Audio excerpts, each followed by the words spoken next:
Hi, my name is Keith, and I'm going to talk about baptism today. We're going to jump completely off track and go.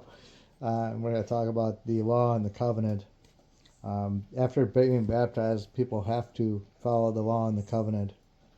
And the covenant that people are supposed to follow is in Exodus chapter 20, is where it starts, the entire chapter.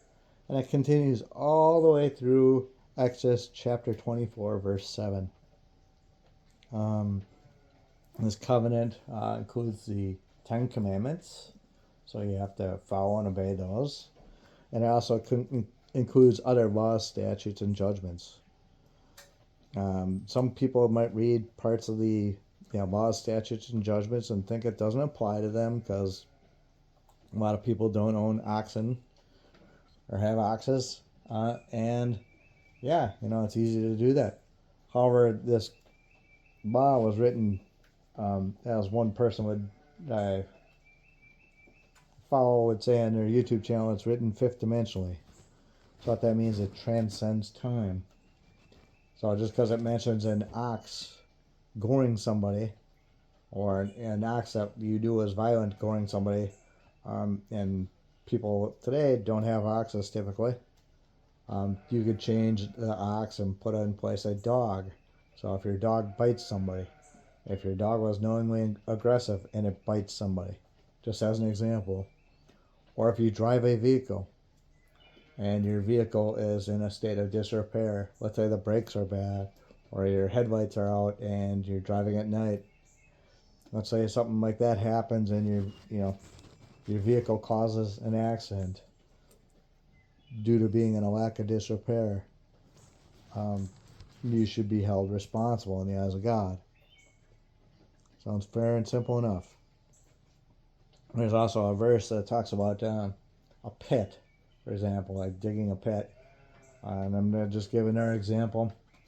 A lot of people aren't digging holes all over their yards unless you're putting up a fence or something.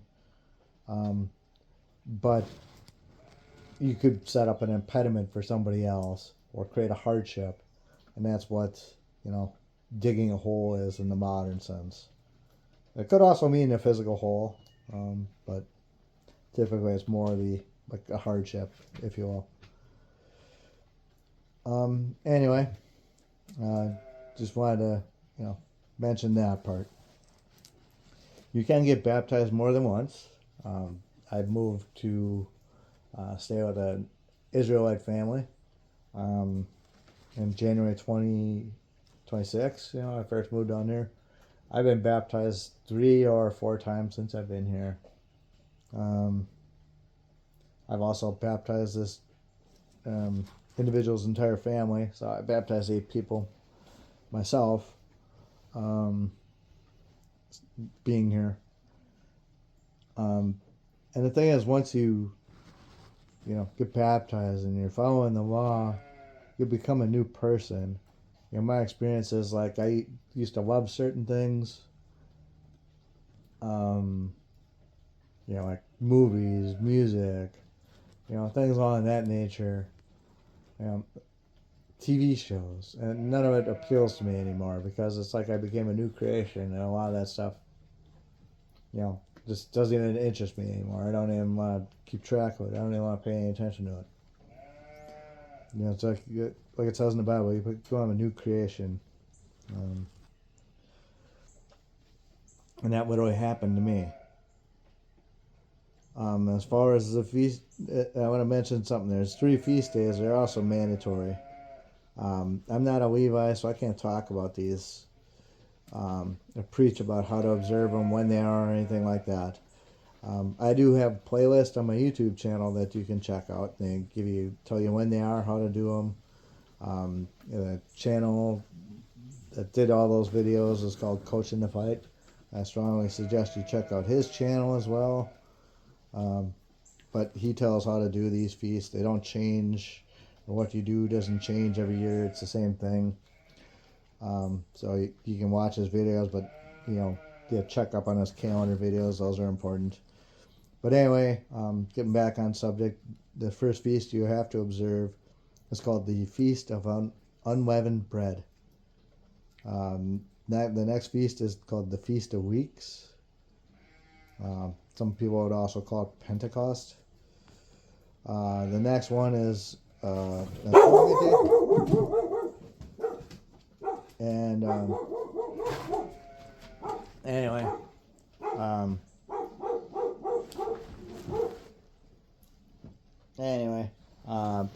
I want to mention a couple chapters or verses from Deuteronomy chapter 28.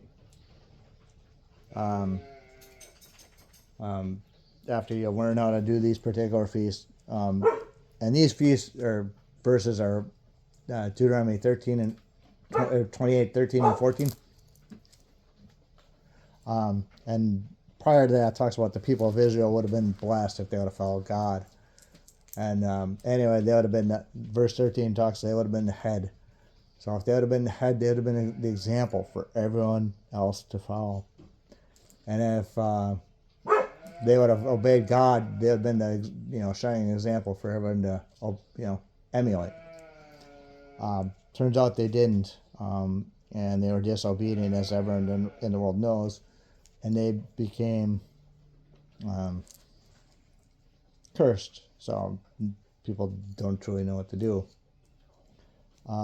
Anyway, but verse 14 is they depart neither to the left nor to the right.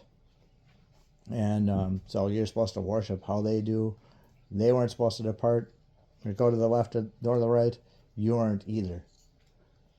But I just want to mention one other thing about this coach channel. He's a true Hebrew Israelite, and you should pay attention to his accent, because the people of Israel aren't quite who you think they are. Anyway, I hope this video blesses somebody, and you find it helpful and helps you grow in your walk with God. All praise to the Most High.